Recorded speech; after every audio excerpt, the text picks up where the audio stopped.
flashlight. Yeah. Oh, wait, sorry.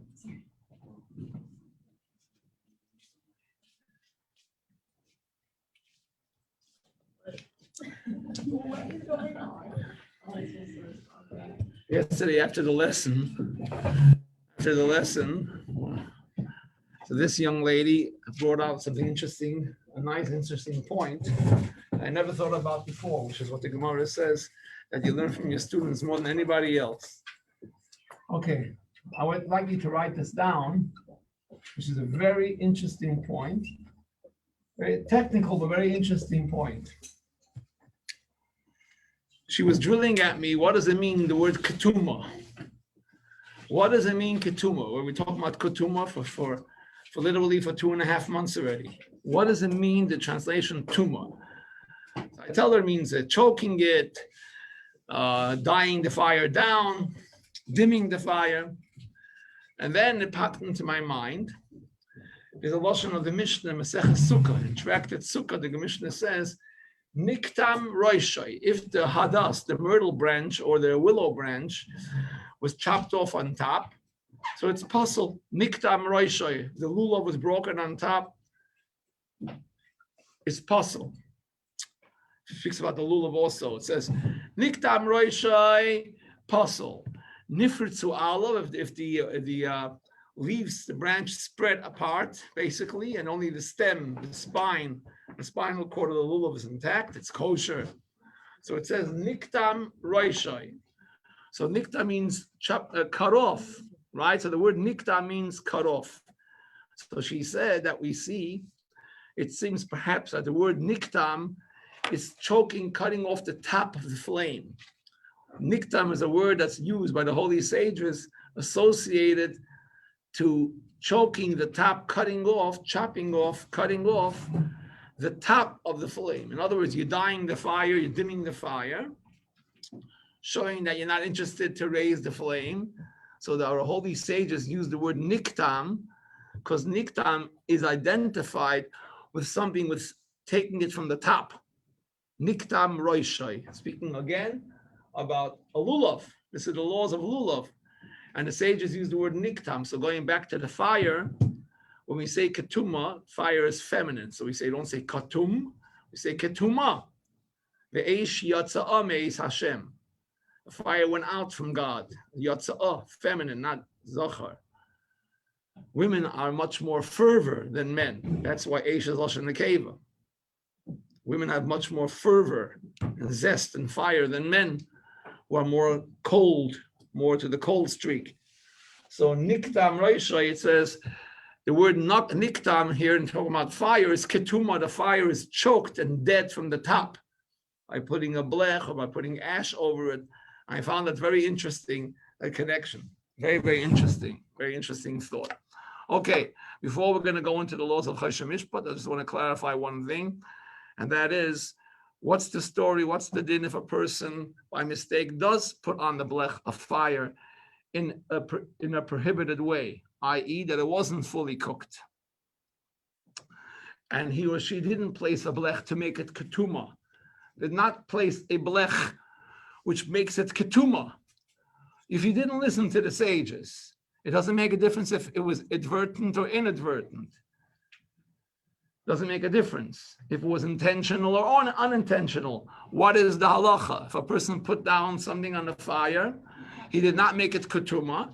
He or she did not make it ketuma, which our sages are very concerned that you might raise the fire, right? Because you want it to be cooked, you want to hasten the process.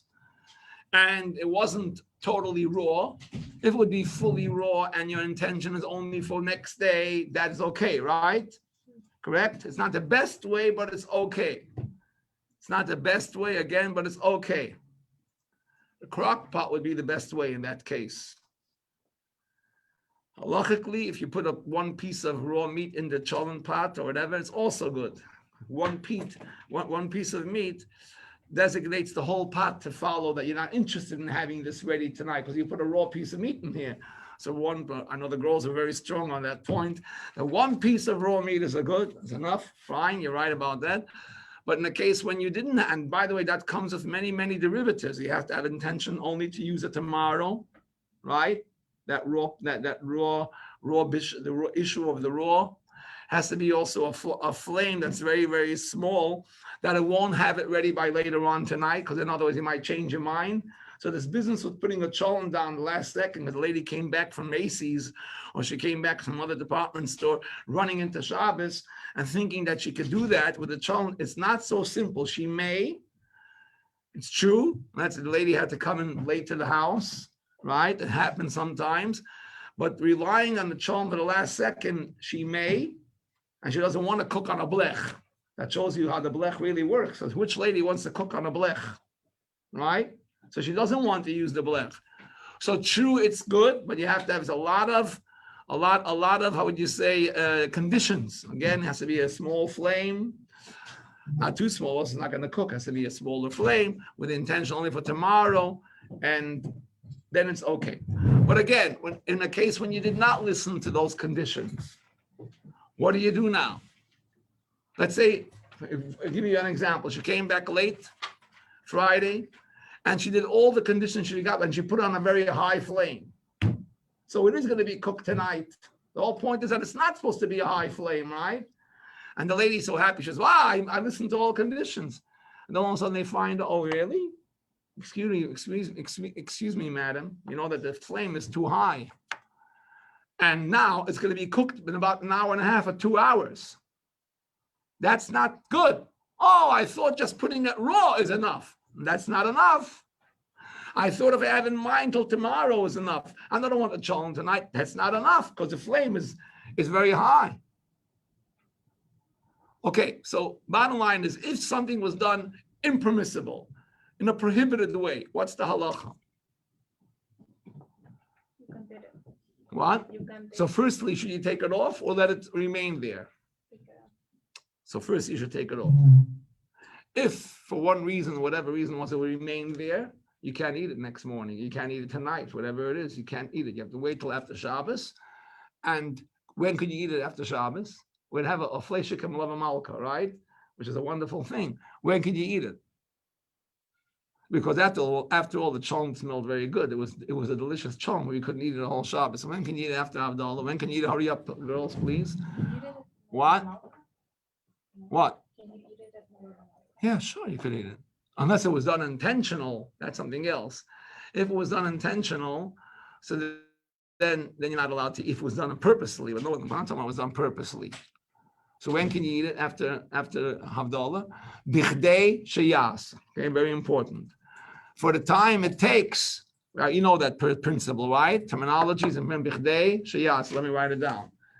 Bichdei sheyas. Before we go into this beautiful discussion on monetary cases, bichdei sheyas. So please write this down, girls, please. Bichdei sheyas. For the time it takes to make it. Our sages were very strict because our sages knew we have very big gates of Horus. What's the proof that we have big gates of Horus? What's the proof? Maybe you don't have to prove it because you don't have big gates of Horus, but what's my proof for me? Because the fact that we have to daven 3 times a day to crush the Yetzer Hara, it's not enough once a week or once a month. Every day you got to crush. He's here again. We got to take care of that bully again.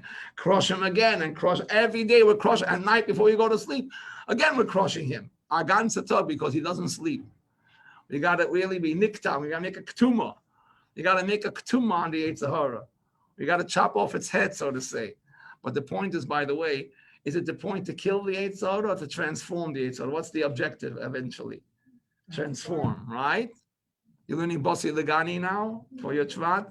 So you're up to the case where it said that Shlomo Melech says that the neshama is like a flame of God. And the Frierdiker Rebbe brings down such a beautiful mimer, he structures it so nicely. And the Frierdiker Rebbe brings down from the Medrash that it says like the flame of God. Just like God's flame, the water can't extinguish the fire, and the fire doesn't extinguish the water, so to say, doesn't dry it up, right? Everybody has its function. So also in regards to the flame of God, the waters will not extinguish the flame of God. The Mayim Rabim. Did you ever think about this, girls? And what's about the other half of the analogy? And that the water doesn't extinguish the fire. What's that analogy? Ever thought about that? We learn it every year, Basi Lagani. So what's about the other half analogy? And that the flame of God in the Shama that we all possess doesn't what? Doesn't dry out what is that? Is that a milo or a chasarim? Is that my question? If he together focuses one way, he brings the analogy of God, the flame of God. So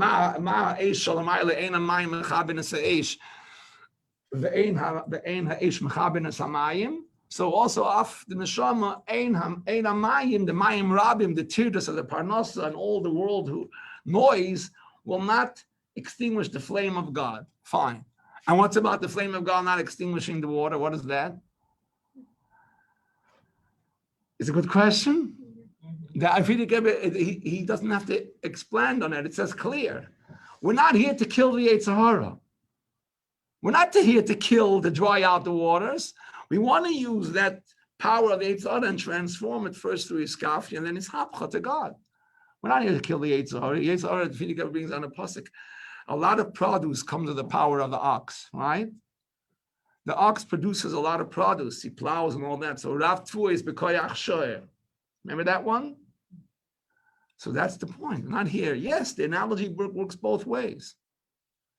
The Nefesh HaBahamis will not extinct the Neshama, and the Neshama is not here to extinct the Nefesh HaBahamis. It's supposed to work and transform. So not here to destroy is not a big kunz. To destroy and break is not a big deal. The point is to fix and correct and to elevate. Okay, so 1 second. Our rabbis know that we have big Yetzer Hara. So it all started from that, with the big Yetzer Hara that we possess. And therefore the rabbis knew, and if you're not going to come down hard on that bully and show the bully that it doesn't pay, the bully will find his ways how to go about things. So the rabbis say, I know what the bully is going to do. He'll say, oh, I forgot, or whatever, inadvertent, not advertent, and put it down right before Shabbos. Have it cooked, because after all, you're not transgressing a Torah law. It's a rabbinical law, right? Yes or no? To put something down without a blech is a Torah law before Shabbos or a rabbinical law? And speaking to just righteous women, you don't want to hear the difference between Torah and rabbinical. It's all the same. But I understand. So I find soon you're going to pull me with your esrogim that you left over Sukkos. But there is a difference between a Torah law and a rabbinical law. It's not me saying, it's God alone says that. There's a difference between a rabbinical law and a Torah law. So I'm asking you a question, not putting a blech down, putting a pot down before Shabbos. Before Shabbos, not on Shabbos, chas v'sholem. But I didn't put the blech down. It's prohibited to eat. Fine. Is it a rabbinical law or a Torah law? It's a rabbinical law. By the way, even if you cook on Shabbos, that the food becomes treif, so to say, is also a rabbinical law. Shabbos is not like hechsher, like basar b'chala, meat and milk, where it comes treif. Think about it. Shabbos, the objective is the person shouldn't work. It doesn't make that food, doesn't render the food treif. The rabbi has made it treif. In any case, so when we say you put something down on the fire before Shabbos, and you're not allowed to use that food on Shabbos, that's all rabbinical law. So the Yetzer Hara will say, oh, okay, what am I going to gain? At least I'll gain that after Shabbos we'll have a fleshik of Malka ready right after Havdalah. Because I know that the guests are coming right after Havdalah, so the person will make cheshbonos again, calculations. The rabbi said, don't start with us. We'll outsmart you. You can't win the rabbis. The Chazal, the Talmudical sages are unbeatable. Not now to discuss that matter. You can't win the Gemara. You can't outsmart them. They knew everything. The anatomy, everything they knew. So they said, you want to be smart with us? The prohibition is that you can't use it till after Havdalah, A, and even after Havdalah for the time it takes to cook the whole pot. So what did you gain? You want to be a transgressor? That's up to you. You can't help it. That's up to you. Someone asked the Rebbe in Yechidus, you hear that a lot of times. This is a true story. This religious Jew, the religious Jewess, he and she's a ganef, she's this and that. You're talking on the religious. You're not polite enough. He steals, he's lying, he's doing this, or she, or whatever. So someone told the Rebbe Yechidus, that guy, holy schmoly, and he's acting like, oh, whatever. So the Rebbe told the person, so you want the person should be a ganef and not be religious? You understand? Don't tell me that the religion brought him to steal. You couldn't outsmart the Rebbe either. That guy is doing something wrong and crooked because he or she are doing wrong and crooked. 90% of the United States people are robbing from the government, i.e., everybody's robbing a different way. Everybody this way, that. The religious is this and this and this and this. Everybody's crooked, unfortunately. A big gate Sahara. So don't tell me it's the religion. So the Rebbe told him, you want him to be a thief and not to be frum? He should be frum, and we got to get rid of the thievery in another way, in a good way, hopefully. But don't tell me it's the religion that brought him that way. So therefore, you want to be a transgressor, we're not going to stop you. We can't help it for you. We can't stop you. But we're telling you, don't try to tempt us because you can't beat Texas. Don't mess with Texas. We're going to tell you, Bichdei Sheyaz. Are you from the South? Really? Really? Yeah. That was good timing. I'm in the South. Yeah, very good. So Bichdei Sheyaz, it says fools have prophecy. So now you know. Bichdei Sheyaz. Bichdei Sheyaz means by the time it takes to make the cholent, you're not going to gain anything. You want a nice Malava Malka for the guest? You have to wait not 2 hours.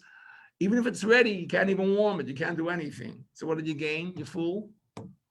So just listen to the rabbis. That's the halacha. That is the halacha.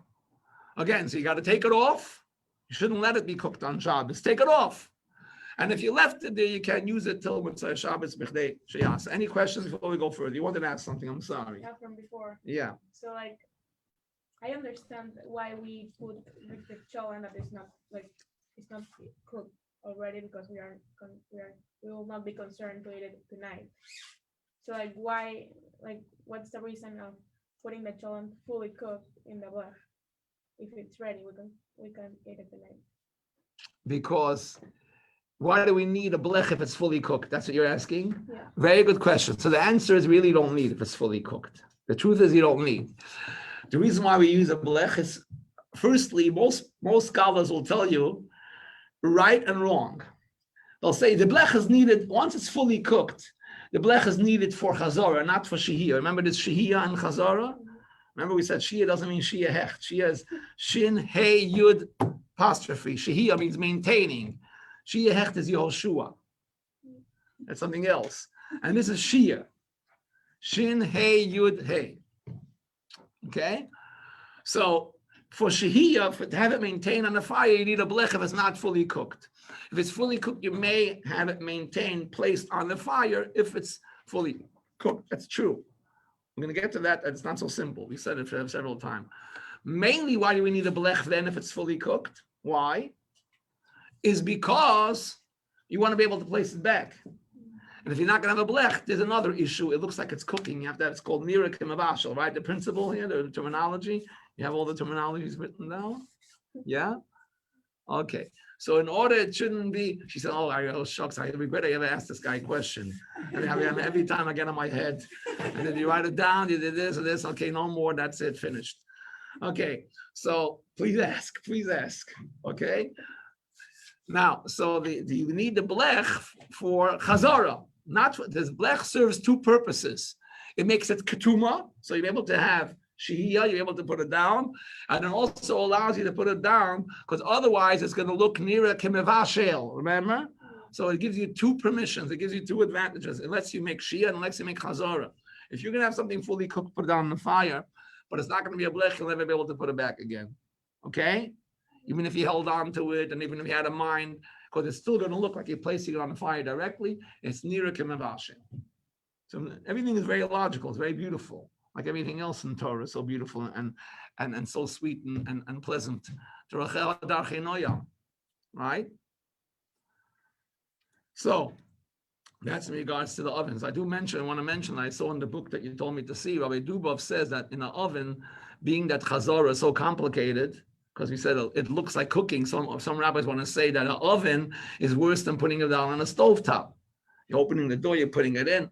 So if he wants to say, so make sure you put it always into upside down tray, whatever you did over there in a plate upside down, and look, so it should look more like you're not cooking. It should be more far. It should be as far away as possible from near the kimavashel. So if you're putting it back in the oven, put it in like you guys do on the blech. In the oven, especially, he says you should do that. So it should be look less than, as little as possible. It should not look like kimavashel. Okay. I think that closes the lids in the oven. Maybe we'll get back to a little bit some other time this week or later, Friday or next week. But let's now discuss a little bit about fire. We promised that we will have an interesting Torah discussion about fire, because she brought up a question, very interesting question. And she said, how is it that you're allowed to make a fire before Shabbos or light Shabbos candles and have that fire work on Shabbos? You're also causing a malacha on Shabbos. And we answered in short, because it's associated to when the person did it. And when did the person do it? The person did it before Shabbos. True. That's basically what we said. So I said that will introduce us into a whole interesting discussion about fire, the damages of fire, right? There's many ways a person is liable for damages. If he damages, if his property damages, his chattel is called, his fortune, his mammon, his ox damages, he's liable for that also, even though he didn't do it directly. He's liable for damages. There are differences in halacha between a man that damages and his property that damages. One of the very simple cases would be that if an Adam damages, how many liabilities does he have? If a man that, it says in the Torah, this is recorded in the Torah openly, how many liabilities does a man or woman have when they damage? How many? 5, right? Nezek, for the actual damage that you caused, the loss of money. Tsar, the pain. Ripui, doctor bills. Shevis, unemployment. Boishas is for the shame. I should write it down? Okay. Nezek. Well, 1, Nezek. 2, Tsar. 3, Ripui. 4, Shevis. Shevis means, it's associated with Shabbos, no question. And 5 is Boishas. Boishas. Okay, this is Chamisha Dvarim is called. Chayev b'Chamisha Dvarim, a person who damages Adam Hamazik. There's Adam Hamazik and there's Mamanam. You want me to write these stuff on the board? Adam Hamazik, this is Adam Hamazik. This is Adam Hamazik. A man that damages is responsible on 5 liabilities. Nezek, Tza'ar, Ripui, Shevis, Boishas. Okay, that's Adam Hamazik. Chayev b'Chamisha Dvarim. A man that damages is responsible on 5 liabilities. Nezek, Sa'ar. Nezek means damages, the loss of money, the loss of property that you cause. 2 is Sa'ar, the pain that you cause the person. He's in pain, a person doesn't have to suffer. No creation of God should suffer. An animal, is not allowed to suffer. Tsar Balichaim, if you hurt an animal, you're transgressing the Torah law. Tsar Balichaim. Tsar. 3 is Ripui. 3 is doctor bills. 4 is Shevis, unemployment. Ripui. Yeah. How is it translated? Ripui comes from the word refuah. Ripui, doctor bills. Read the doctor bills, the medical bills including the paying for the doctor. Shevis means unemployment. And 5 is boishas, the shame. How do you evaluate it is a whole issue. We're not going to go into that now. How do you evaluate this shame? For example, shame, it depends what kind of, if you're an elite person, your shame is greater. Let's be honest, a person who was never trodden and his or her occupation is a very, very not respectful occupation anyway, right? So he or she is not suffering such a shame from the blow, like a very honorable person. That's just a matter of fact, right? Facts are stubborn things. Right? Says Rabbi John Adams. Lahavdil. Okay? How do you pronounce the second one in Hebrew? Sa'ar. Nezek. Sa'ar. Can you translate the first one? Nezek. Damages. Money and Damages. The actual liability. Sa'ar means the pain. 3 means ripui. Sheves and boishes. Okay? This is a choylom and this is a shin. These 2 dots next to each other. Boishes. Okay? Boishes.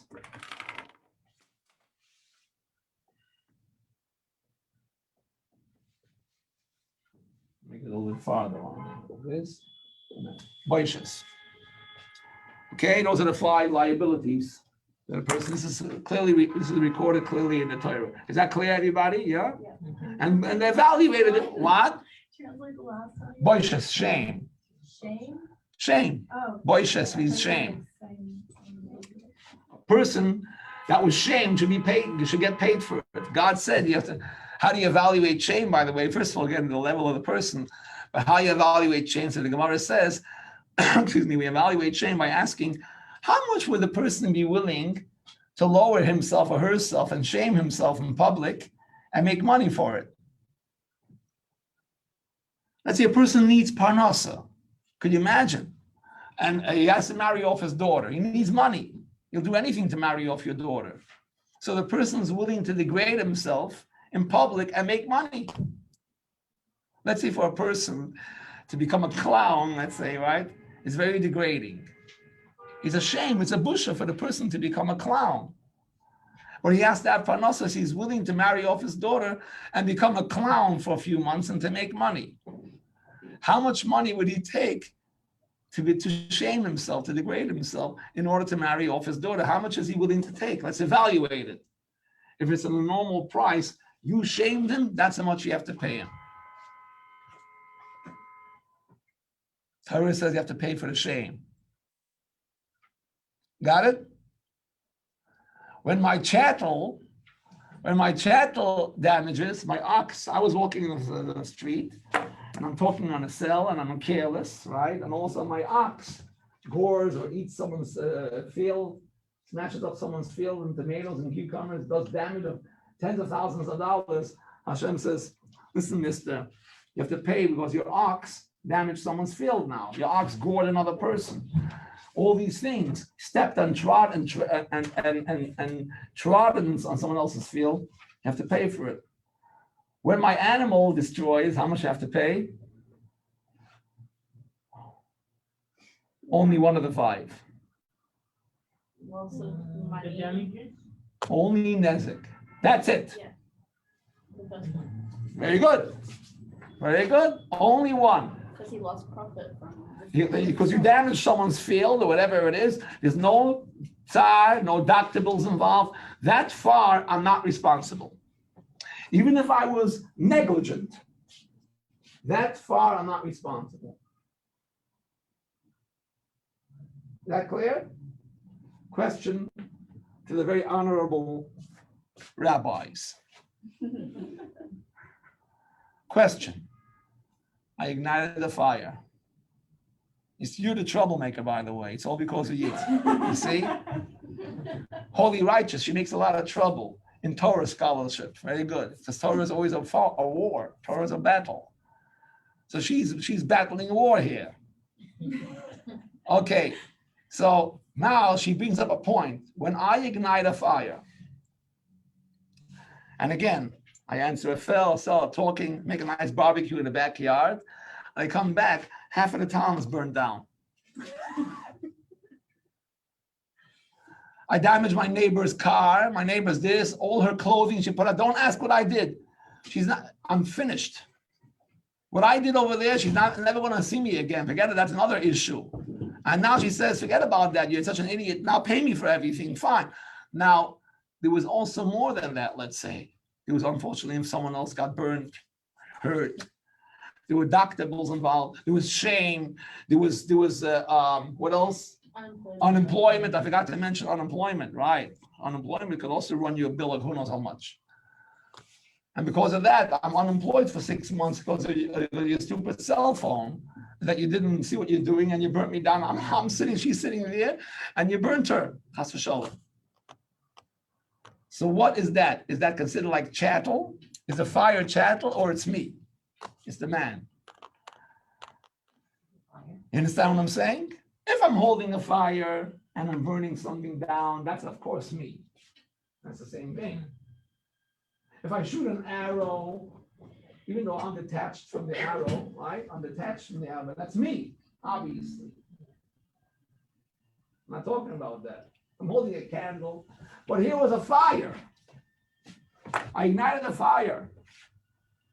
And then I was careless, deliberate, it doesn't make a difference. When it comes to damages, a person's always responsible. So that excuse doesn't go that way. So, and now it did damage. So is that considered mamon hamazik or adam hamazik? You say adam. But you said mamo. Mama means chattel, Oh, chattel. like No, money. chattel. So what is, my ox is called my mama. If I dig a pit and someone falls in, I'm responsible, right? What am I responsible for? Deductibles and unemployment and pay? No, only for the damage. Because the fire is not me. That far God didn't make me pay. When I dig a pit and someone falls in and breaks his leg, and it's on crutches for who knows how long, you see, she wants to sweeten the severity.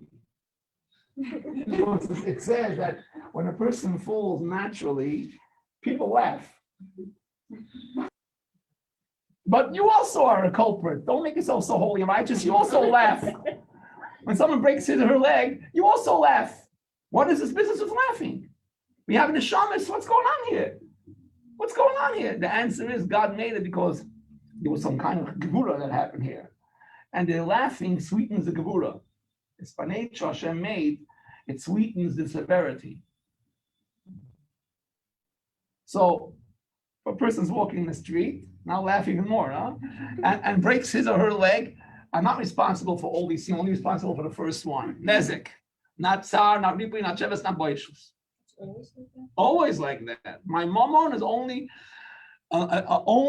for nezek. If you want to be nice and pay tsar, that's up to you. I don't know. That's the question. So is a fire like Odam Amazik, and then you have these 5 liabilities, or it's like Mamon Amazik, which is how many liabilities? Which one? Nezik. That's it. Finished. 1. So what is my fire? Is it I ignited the fire, right? Yeah, but it's like the same thing as you digging up a hole. But what does hamazik mean? I'll get to that soon. But digging up the hole, you didn't. It's you removed, right? The ground, or you put a stone there, right? But you didn't create it. You placed something there. Here you created a fire. So what is it? Is it like Mammon, my mom and a mazik? It's after all not me. The stone and the pit is not me. The fire is not also for you when it's lighting. Right, I understand. But here I created the damage from the beginning. So this is the issue. You being careless. What? Yeah, I understand. But even if you're careless, it might be still associated to me. Even if I'm careless and I go into a crowd and I'm pushing people and the person falls down and breaks her leg, I'm still responsible. I was careless. So this is the question. Aish, is Mammon Amazik or Adam Amazik? What did you want to say? I don't know if I'm thinking about it the right way, but my thought is that when you make a pit or leave a stone and then someone trips on it, they could have avoided the stone. Meaning they could have walked another direction, they could have seen You could take it. that in consideration as well. Very good. But Take that also. fire, I mean, Is- unless there are enough people to prevent it from spreading, it just keeps going. Right. So you have another thought you're mentioning. I want to tell you something else, and this is going to shock you all. This is going to shock you all. The truth is that when we are responsible for damages, if it's not deliberate, that's a very big chiddush. That's very innovative. It's a big innovative thought, because the truth is, let's say if I come to your house at night, and then you have beautiful leichters, silver leichters, and I'll leave the door open. And a ganav comes and steals the leichter because I left the door open. Leichter, candelabra, right? Am I responsible to pay for it?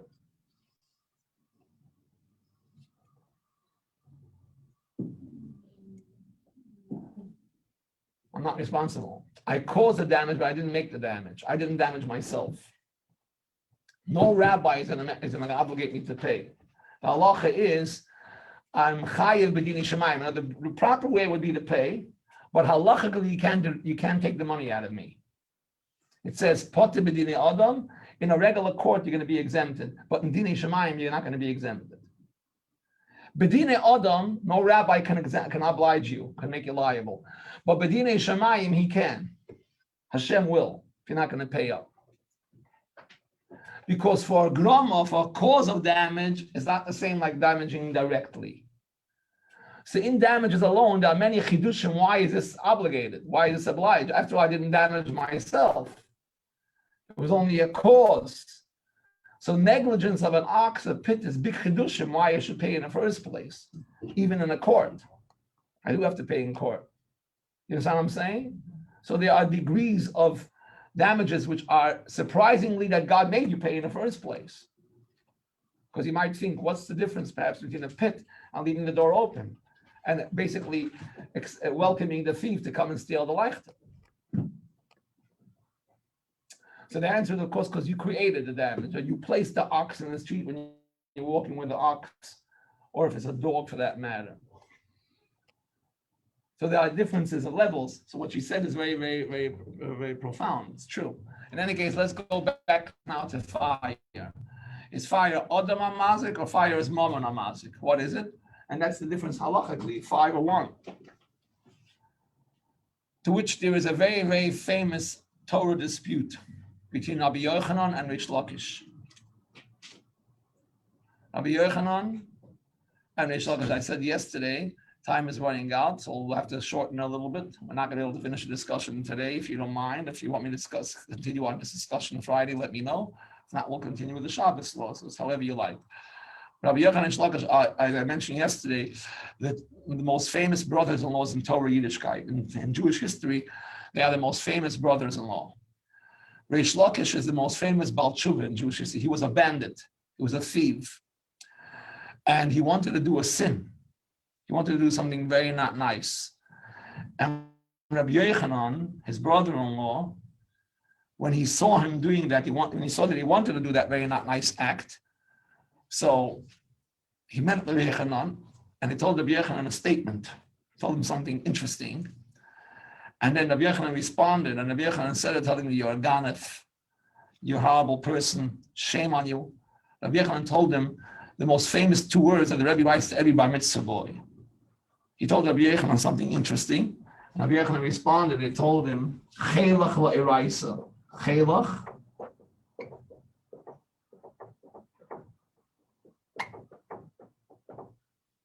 la'iraisa. He says, your power, you should channel to Torah. Rabbi Yochanan looked him in his face. He told me, no, mister, you have such might and power. You should channel your power, your chel, power, use it for Torah. And he was so affected that this big rabbi, instead of screaming at him and all that, he told him that was Shabbahamis. He transformed it, and he became the Baal Tshuva. And then later he married Rabbi Yochanan's sister. And he became Rabbi Yochanan's most fierce opponent in Torah learning. He became the most fierce opponent of Rabbi Yochanan in Torah learning. Rabbi Yochanan Ish Lakish. Rabbi Yochanan told him, Chelach lo eraisa, your power, instead of screaming and he uplifted him, which is what the Rebbe writes, by the way, to every bar mitzvah boy. He writes, the Yarda, Chelach lo eraisa. The Rebbe is being very poetic here. The Rebbe tells the young man, increase your power for Torah. Where did the Rebbe get it from? From this. He's getting it from this. So Akapanan is a very famous machlokes. To make it short, Rabbi Yochanan says, and later we'll discuss if you like, more at length. Rabbi Yochanan says fire is like an Odam Hamazik. His brother-in-law disagrees with him and says fire is like a Mammon Hamazik, and each one has their reasons. To be continued, God bless you. Bye-bye.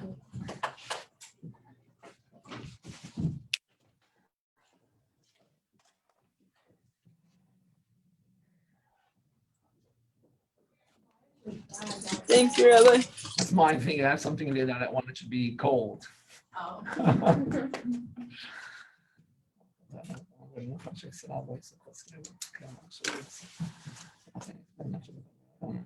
want to maintain the cold, not the fire. So she of cold. See? Okay. Hard question. Yeah, sure. Please. So, question from them. Please. What's the reason that we are concerned for a challenge to be ready tonight? Like specifically, like when it's not good. When it's, Why are we concerned Yeah. that it has to be ready tonight or Yeah. not to be ready tonight? right. It should be ready for you mean when you're putting it down raw? Why are we? I mean, see, when you're placing it raw. Yeah. It has to be that you're only going to take it tomorrow. What's the reason? For Because if it's going to be for tonight, if it's able to be get ready tonight, so then you say, okay, you know what, let me hasten it. If you know that not touching the fire, if I don't touch the fire, it'll be ready by tomorrow. So that's great. You're gonna like.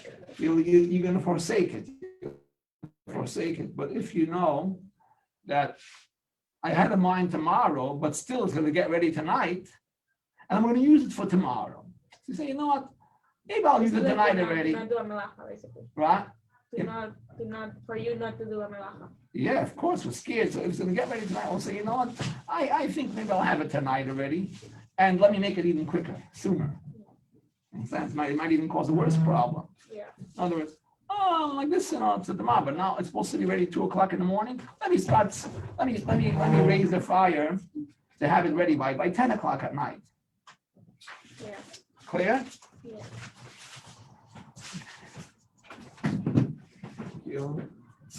Thank you. Be well, everybody. Rabbi, can I clarify something?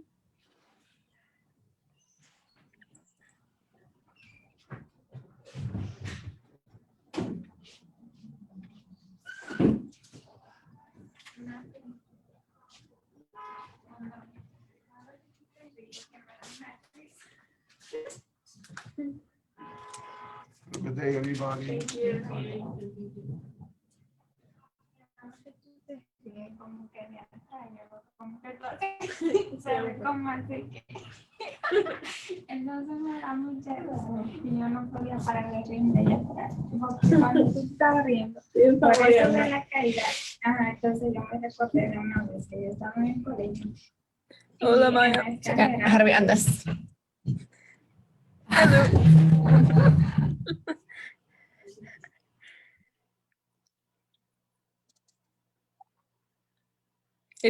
It's still live on Facebook, just so you guys know. You have to click on the top and then end stream.